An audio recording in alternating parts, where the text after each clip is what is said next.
So recruiters and hiring managers, right? We talk about their bias. We all have unconscious bias. We're human. It's innate. Yeah. It doesn't mean you're a bad person. We're all Right. brought up in different ways, different families, different Yeah. backgrounds. We all have bias, whether we like it or not. It's in Yeah. there. Also proves that you're coachable because you're asking to be coached. That is a key Yes. differentiator. Yeah. Not everybody's coachable, and it's not necessarily a bad thing, but it's more of a positive attribute.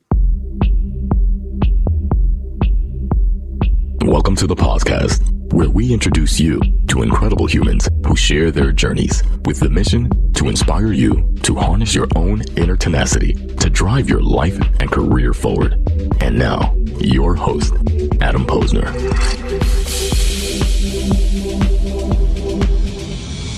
Hey, everybody. Welcome back to the podcast. We're bringing the best and the brightest from the world of business, marketing, and personal growth to help you harness your inner tenacity and drive your career forward. My guest today on the podcast is Angela Hood. She is the CEO and founder of ThisWay Global, a company that converges technology with talent networks, not job boards, to unlock human potential. Also cool to take note that they got their acceleration from Google. We're going to get into that in a little bit. And today, ThisWay is one of the fastest growing SaaS automation companies in the world, serving over 5,000 company customers. And ThisWay provides unbiased talent matching and sourcing to its proprietary network of over 8,500 unique, diverse community partners. And she is a well-respected thought leader and international keynote speaker on all topics, mitigating bias using AI, and that's a hot one for me right now, so we're going to get into it. The ROI of diversity and human-centric automation. So we're going to get into it. Let's do it.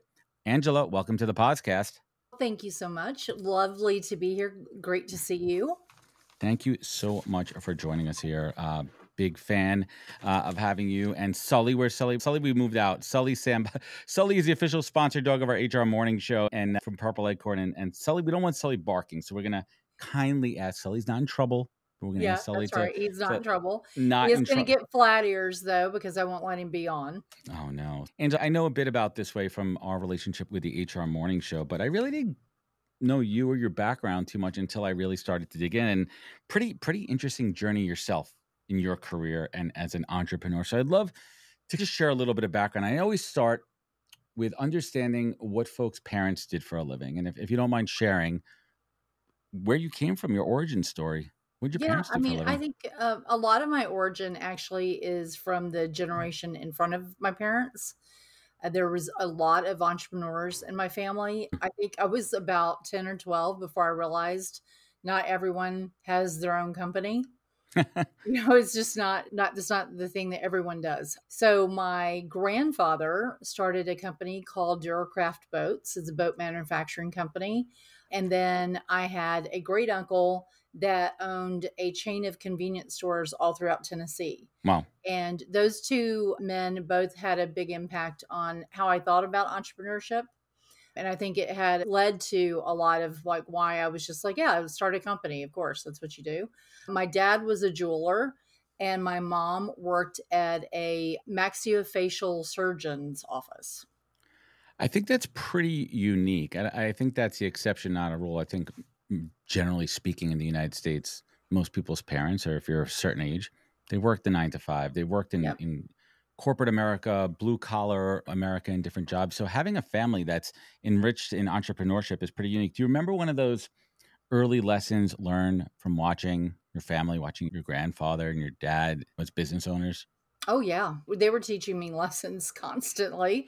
So two things that kind of stick out in my mind is one, I could read blueprints and think visual, like 3D. I could put them in 3D dimension from as long as I can remember, like before I could read. And blueprints just made sense to me for some reason. And then the second component was my uncle taught me that if you want to make money, or if you want to get money, that's how he would say it. Because I was Get money. If you want to get money, you sometimes have to be patient. And so a few months later was Easter, and my grandparents had hidden these plastic eggs all over the yard. And I knew that there was always a gold and silver egg, and I knew those always had dollars in them, where the other eggs had quarters in them. And so I sat back and just studied the yard to figure out where the gold and silver egg would be. And I just went straight to those while everyone else that was in the family Easter egg hunt was like just trying to find as many eggs as possible. So it sounds weird, but it worked. And it made a big impression because that gold egg had a $20 bill in it. There you go. And when you're like 7 or 8, $20 is a bazillion dollars. It's a fortune. Yeah. How much stuff you could get for that? How much junk? How much? So it's interesting you mentioned that, the ability to see blueprints and visualize too. And keep me straight on this one, but you started your career in construction, refurbishing properties. It seems like you followed the path in that direction. Was it hard being a woman in that industry back then? And back then, I'm not saying that far long ago, but I'm saying... No, it was a long time ago. So I'm trying to be polite here. No, it's okay. So it just got dimed out on my age because I was selected for Forbes magazine. It's the 50 over 50 crowd. So that kind of narrows it down. So I will turn, I'll turn 57 in October. I think that's right. Am I going to be 56? I don't even know how old I am anymore. Age is just a mindset. I'm that old. Just a mindset. That's right. So anyway, the point being though is when I came out of the construction science program at the College of Architecture at Texas A&M University, there was only 8 women and there was about 800 guys in our discipline. You would have thought I would have paid attention and would be like, oh, maybe this is weird. But I didn't think anything about it because the people I was in school with, I don't think really thought anything about it. The professors didn't. But I went out to get my first job and it was a rude awakening because I started applying for jobs and couldn't find anyone to even interview me. And I had good grades and I had good references and I had worked out in the field and I had done all the things you're supposed to do. And my mentor, who's still my mentor today, Leslie Feigenbaum, he's one of the deans in the college. He said, hey, I'm going to suggest to you that you use your initials, which are conveniently AL. So I used AL Hood, and that's how I applied for jobs. And that worked. And it worked because they assumed I was a guy. And then once I could get the interview, then I could convince them and I got a job offer. With your experience, your knowledge. Yeah. But it was frustrating and it was very naive of me not to figure that out. I thought it was going to change quickly over a period of time. I thought this is just because of this time period. It'll change soon. It still hasn't changed. It's gotten a little bit better, but it's for women who are entering into a male dominated field, it can still be problematic. And it's one of the things that the technology that we built is working very hard to try to help resolve. Well, you beat me to the punchline there. Looking back on that experience that you had when you were younger in your career and fast forward to your RT, and we'll get to it with ThisWay Global, a lot of the tech you're building to remove bias, it's just the story. That's why it's so important to talk about this story and why it's so critical to you. And was the pivot, let's talk about the pivot into tech. Yeah. Was that a smooth pivot for you, or was that something where was that a logical transition from taking that analytical mindset of being a builder in the physical world and moving that to the digital space? So it wasn't logical for me. I was actually really worried about it. I thought, I wanted to use technology to solve this problem, but I had built cities and buildings and developments and all of those things. And I went to a person, his name is Amos Schwartzfarb. He's one of the, I would say, tech leaders inside of not just technology space, but he did hotjobs.com. He was, I think at the time, he was the CRO for them, but in business.com. So he had a lot of tech experience. And I went to him and I said, okay, I want to go into the tech field. I want to try to use technology to solve this problem, but I'm really worried because I don't have a computer science degree. And he was laughing at me. And I was like, why are you laughing? He goes, you can build cities. You can build all these other things. Why are you worried about this? Build whatever you want. So the second I could make the correlation that like the code is like the foundation of the building and the UI UX is like the paint and the frills on the outside. As soon as I got that kind of correlation in my head and realized that the plumbing has to be right, the electrical has to be right, but you can change other things down the road, but that foundational piece, you still have to get that right. Once I had that in my head, then I was good. I was like, okay, I know how to do this. I love that mindset. What was your first foray into the tech sector? The first one was when I applied to get into Cambridge University to get into incubation by them. And I had to essentially outline the algorithms that I wanted to build. And I'd never built an algorithm before. And trying to be able to like learn how my brain was thinking about it and how am I going to put that into a language that the developers will understand and that my senior mathematician will understand. And fortunately, I had some really good guidance from some of the smartest people in the world. And I think I got to where I needed to be much faster because of that. So I want to read a quote that I read that you said, quote, "As a serial entrepreneur, there's no greater accomplishment than solving a problem that positively affects our world. Our agnostic approach enables us to truly match all people to all jobs in all systems. I'm proud of that technology. ThisWay Global is bringing candidates, employers, and our network partners together to make a meaningful change."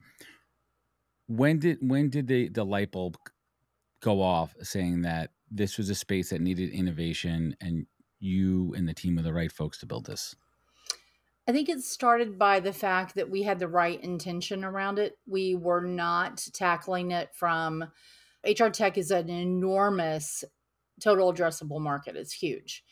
And so I think it gets a lot of people's interest because they're like, oh, it's got a huge TAM. It's very exciting. Right. Everyone needs to hire. Everyone needs tech. There's lots of companies. Yeah, right. And that's a logical business attraction, right? I get that part.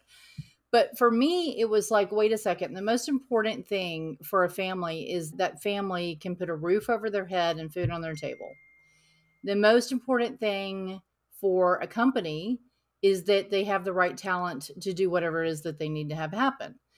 If you can make these two things happen simultaneously, that's worth the endeavor because entrepreneurship is hard. Building a company is hard. And to me, the mission is what gets you and your team through the day. It's what makes you wake up in the morning and say, I want to go to work and I want to get, this thing done. So that was the driving force. And the fact that we've been able to make an impact on that, I will say, honestly, we haven't made as big of an impact as I would have liked because there are a lot of blocks in just the way our industry has been set up and the way people think about technology in HR. So I would say I hope to do a lot more, but we've made an impact. And the way I know this is because people, whether they be recruiters or owners of companies or the people that got hired, they send us emails, they call us, they say, you changed my life. You changed the way my business is operating. We found the secret people that we needed to cause whatever effect that we needed to cause. Right. And when you get those calls, you're like, okay, what we do it does matter. It does matter. So let's pause for a moment and go back to the beginning. For folks out there, why is it so important for a startup to be part of an accelerator, or is it not? And how did you find Google? Did Google find you? Yeah. I think it's massive, honestly. I think being in a good accelerator or a good incubator is game changing. I was very fortunate that I got to start the company at Cambridge University at the incubation unit called Idea Space. And it's not just like the structure that how they help you get there faster. It's also having the other founders that you can have a sounding board. You can find people that have made the mistake that you're about to make and they can keep you from making that mistake. That's a key one. Yeah. They can introduce you to the right people. Investors a lot of times go to good incubators and say, send us your people. We want to talk to them. So that's the first thing. It's a head start, a bit of a head start. Yeah. Also proves that you're coachable because you're asking to be coached. That is a key Yes. differentiator. Yeah. Not everybody's coachable, and it's not necessarily a bad thing, but it's more of a positive attribute. I don't know. I think so. You have to be able to filter advice, right? I'm not saying that you take every piece of advice you get because you will get bad advice. True. But if you will keep an open mind and you'll listen to what they're saying, even if you don't take their full advice, you at least have thought through the action that you're about to take and why it is that you're not going to listen to the advice you've been given. And sometimes you're going to be right and sometimes you're going to be wrong. So I would say that was huge. When Google found us, they found us, essentially we were getting featured quite a bit in media and we've never paid for media. And so we end up not getting maybe as much exposure as a lot of other companies in the HR tech space. But when we do get exposure, it's from outlets that really high quality entities are watching. Right. It's not paid for play. You're actually earning the media. Yeah. And we ended up getting Google's attention, and they reached out to me and they said, we'd love for you to apply. And this is funny. I almost didn't do it. And the reason why I had applied previously a couple of times and we didn't make it in, I was moving this day that they needed for me to film, and my dog had passed away. Oh no. That day. And I was just like, this is not a good day for me. This is not a day where I want to go and film like a little short video to send to Google. But I thought back, I was like, okay, hold on. Why are you here? Why did you start the company? Your team, your investors, everyone is relying on you to do this job no matter what happens, right? Even on this day. So I recorded the video, I send it in, and there's a really long application process.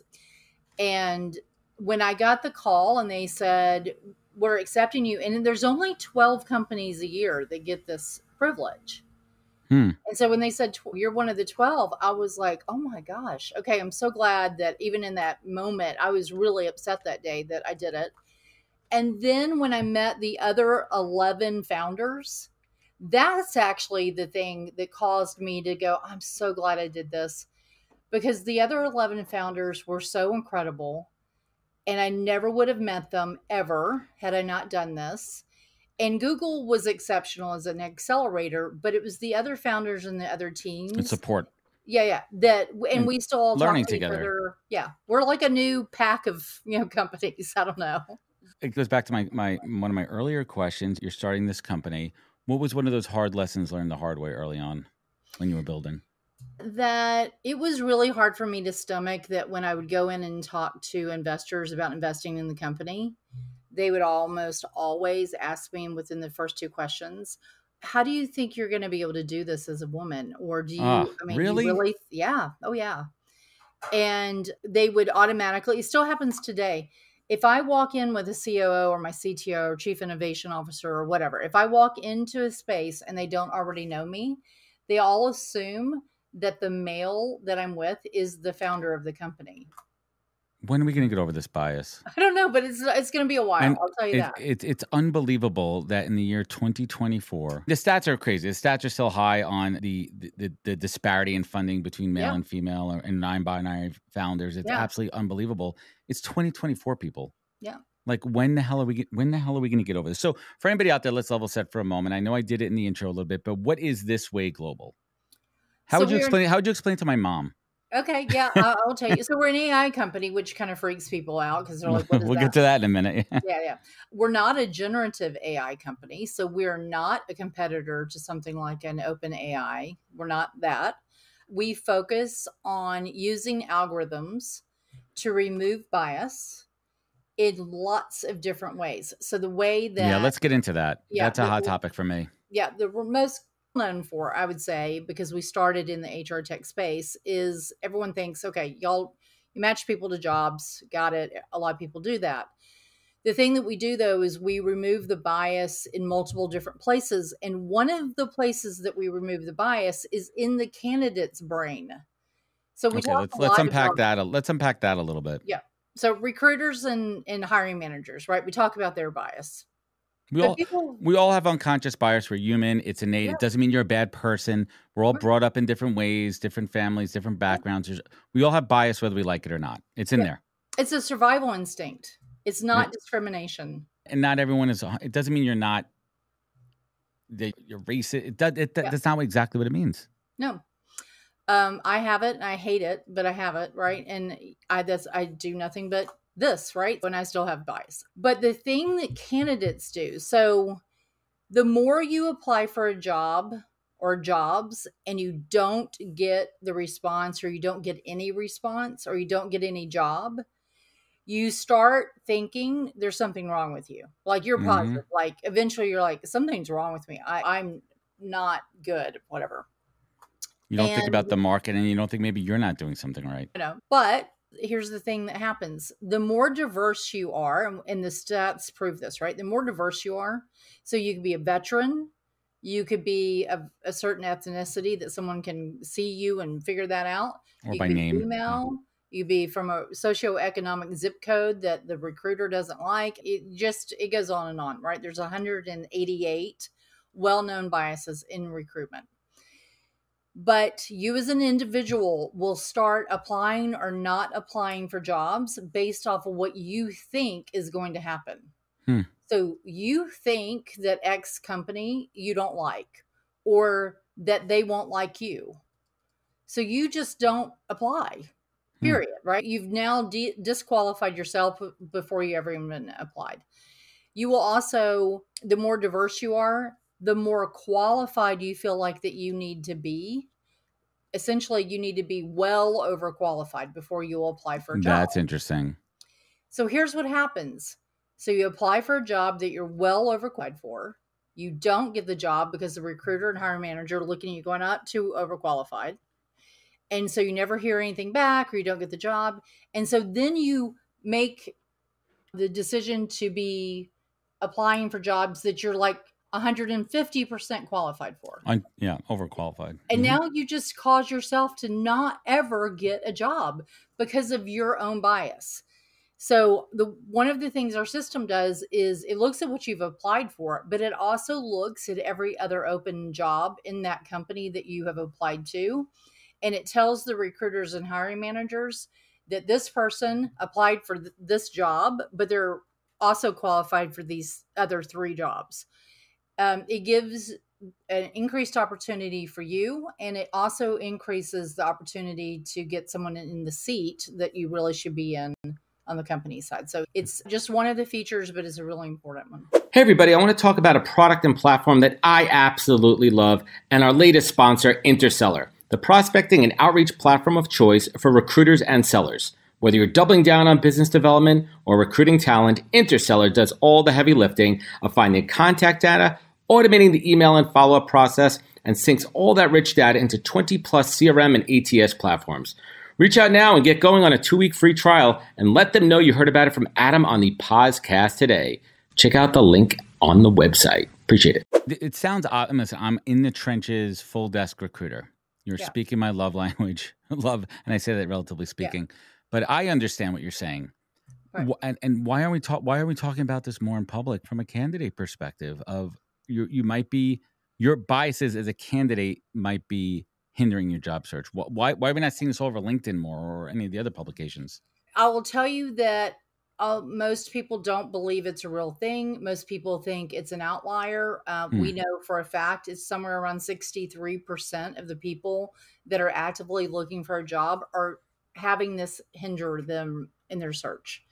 And they just make decisions. Oh, let me give you another bias. And this is one that we proved, right? And I'll say the company names because they would not be bothered by this. But Amazon and Enterprise Rental Car both had GPS engineering roles that were open.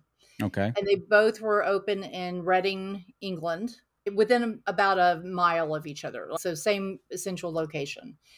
And Amazon was getting a ton of applicants. They were getting like 1,800 applicants. Sure. Enterprise is getting like 30. Enterprise's pay was better. And the actual system that the GPS engineers were going to be using also was a better system, more advanced. And Enterprises, I don't understand what's going on. And we started looking at it, and we did a lot of testing, and this was really early in our company. And so we said, okay, we think we see a bias, but we don't understand where it's coming from. And this was the candidate bias. Candidates wanted to be able to say at a cocktail party, I'm an engineer for Amazon. Name bias. Wasn't the same to say I'm an engineer at Enterprise Rental Car. Just wasn't the same. The cachet wasn't there. That's right. So we sent the job back out to the world. And this time we sent both jobs out. We didn't put the brands in there. We made sure that you can tell. So it was blinded out. It was a blind outreach. That's right. Got it. And now we get 50-50. Roughly. Enterprise gets a few more applicants than Amazon. And when the recruiters call them, we said, okay, when you call them, you've got to start off with a sentence, right? And we said the sentence has to be why it is that you want this person that you're talking to come to work for you. That's the sentence. Do not Without saying the name of the about company. We're not talking about the name of it. Nope, No. we're still leaving that out. why. Just say why this person. Why this exact person? Why Adam? Why do we want him? So the recruiter would call up and say, we've identified you as one of the top 15 GPS engineers in all of England. We really want to talk to you. Okay. That's first sentence. Second sentence is the name of the company, or no, it was the size of the company. So that we have this many people that work for us. The name of the company, you may have heard it, is one of the biggest brands in the world. It's Enterprise Rental Cars. All the people said, yeah, let's go to interview. Because all of the bias had been stripped in one sentence. Because the person was like, I know why you want me. I don't feel like I'm getting spam attacked. Start with them. Yeah. So it changed everything. So this part of what our system does, it sounds super simple.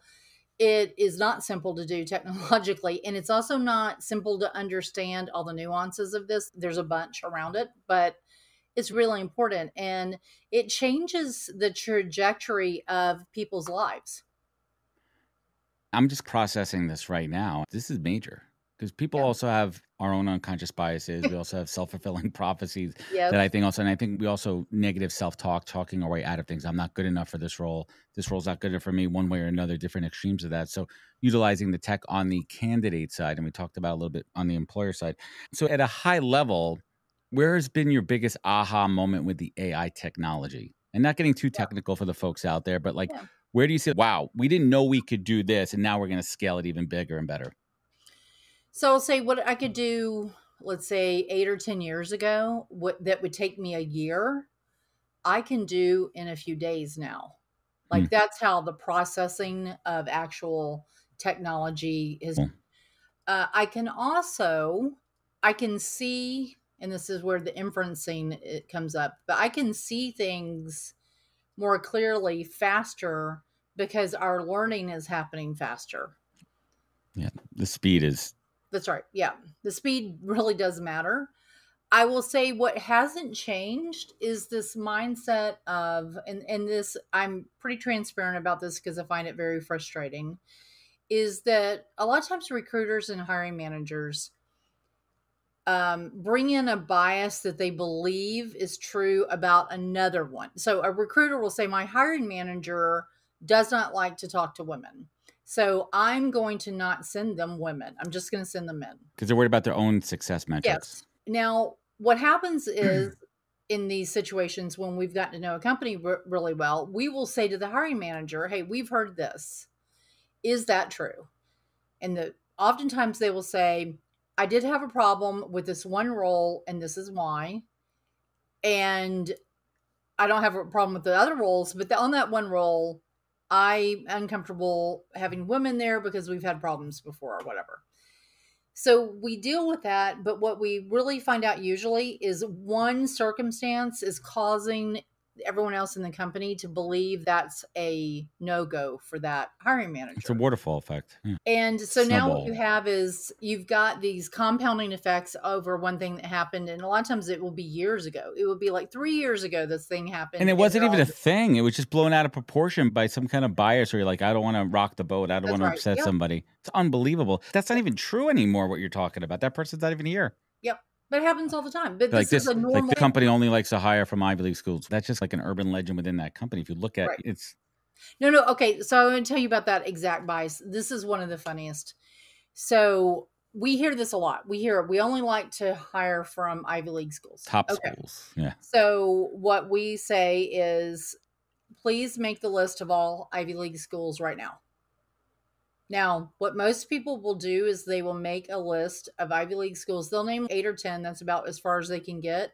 And usually only 3, maybe 4 are Ivy League, and the rest of them aren't. And that's the moment where we're like, okay, so it's not Ivy League schools.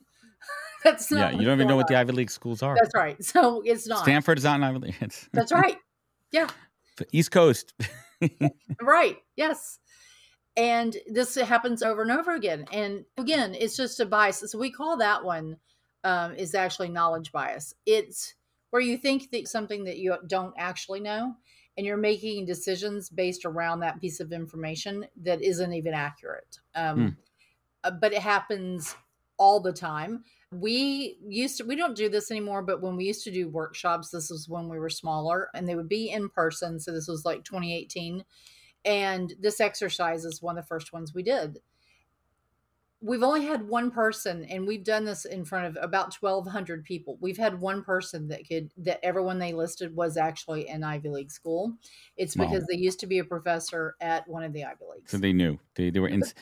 I love the work that you're doing, and I love this conversation because we're digging into it and we're talking about addressable concerns, real concerns on both sides of the recruitment equation, for the candidate side and the client/employer side there. So what's next on the horizon? I want to talk a little bit about what is Sully's Sandbox. What are you guys working on? What's the next big aha thing you guys are? Let's drop a little alpha here, Angela. Okay. So when we were at Cambridge, we realized that we could do a lot more than just work inside the HR tech industry. But if you're familiar with the bowling pin strategy, when you take a product to market, you need to have the pin that's in the front. Mm-hmm. And so our pin that was in the front is HR tech. And the reason why is we saw the inflection that innovation was going to have on the market and what AI was going to do to the market. We're not going to have enough people to fill the open roles. Okay. So we have to use the understanding that we have of skill sets and capabilities that a person has. How do those transition into the tech field in order to fill these jobs? We're like, okay, this is a great place for us to start because the foundation, like I talked before, the foundation for all of this that's happening in the AI space is still humans. Humans are the most important part of it. So with that, we said, okay, what are the two pins right behind that? One of them is large language models. Ours is built on a large language model that we built over the course of a decade. And large language models are not all the same. They don't all work the same. They're better at one thing than others. And so Sully's Sandbox helps any person or company immediately, instantly compare large language model results and figure out which one works for whatever you're trying to do. So it gets the company to where they need to be much faster and without having to hire very expensive senior engineers so essentially right now, and I think this is the big takeaway, 1% of the companies are operating at a true AI level, like they're really taking benefit of the technology. The other 99% are not. We want to level that playing field. Why do you think that's the case? Is it, if it ain't broke, don't fix it? We're fine. We're scared of the tech. Like, where do you think the issues are with companies not embracing and not trying? Two reasons we've seen. One is I wanted to do it, but I can't afford or I don't know how to. The second one is I'm afraid to. I don't understand what it does. I feel like I'm just going to keep status quo, and they're going to lose competitive edge by doing that. And so we can't allow that to happen. We have to be part of the solution. Do you believe the saying that AI is not going to take your jobs, as people that know how to use AI are going to take your jobs, or will AI take and replace a lot of jobs? No, I think it's exactly what you just said. It's if you understand how to leverage and use AI, you're solid. You're going to have a career. If you were afraid of it and you run around in fear and you just say, I'm not going to do it, you're going to have problems. And it won't matter about how old you are. It won't matter what degree you have. None of that's going to matter. It's going to matter, are you open-minded and are you willing to be part of this next industrial revolution? Amen to all of that. And even I got two young kids, and my 12-year-old daughter, I'm showing her AI. She's using it in a lot of her schoolwork. My son, if you ask my son, my 6-year-old son, he wants to be a video game designer for Google. That's what he's saying at 6 years old. These kids are embracing tech. I try to limit their screen time, but I want them to have every technological advantage. I want them to know how to use tech, how to embrace tech and not fall behind the curve. The same thing applies to companies. Don't be scared. Right. Otherwise, it's innovate or die. That's the harsh truth of it. 100%. Yeah. And I will say this, I think the most important skill that people can get right now is critical thinking skills. That does not matter where you're at on the innovation curve. None of that matters. Critical thinking skills are critical just by name, but they are, to me, they're one of the biggest, I would say, differentiators for a human, right? It doesn't matter how old you are, it doesn't matter what your background is. If you have that capability, which oftentimes is created by non-screen time activity. Yep. So that's why I Building, think it's fixing, important to limit. making, That's right. Yeah. creating. Let me ask you this question. When you hire, by the time someone gets you in an interview, they probably already have the skills for that particular role, but you're assessing character.